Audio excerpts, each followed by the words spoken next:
Welcome to the Back 40 Feet, and I'm down here to check on the progress of my peppers and my tomatoes.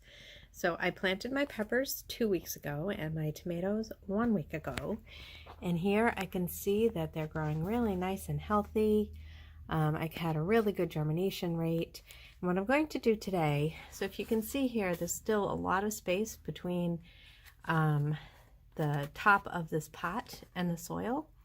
So I'm going to fill some seed starting soil to bring that kind of more up to about here. So that will give the peppers a little bit more stem under the ground to get stronger. And eventually I'll do the same with the tomatoes. So here you can see the same thing. I had only filled the pots halfway.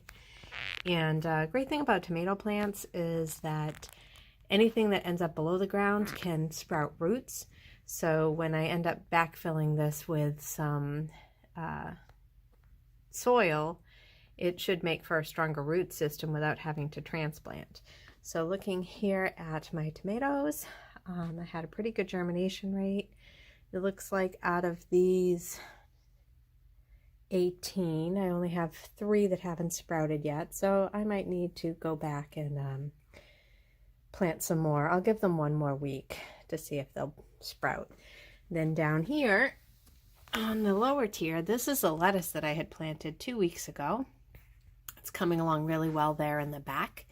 And then here in the front is some of the smaller seeds that are here. This is cauliflower.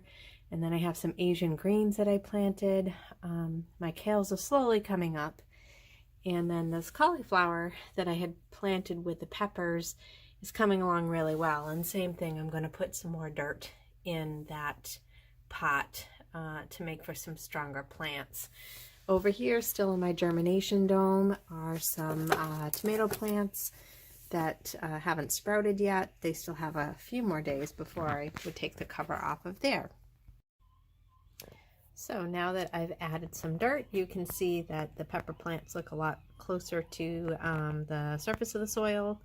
I did the same with the cauliflower to just make some stronger plants. I'm going to end up doing the same thing with the tomatoes when they're bigger, but I just wanted to show you what the difference looks like before and after.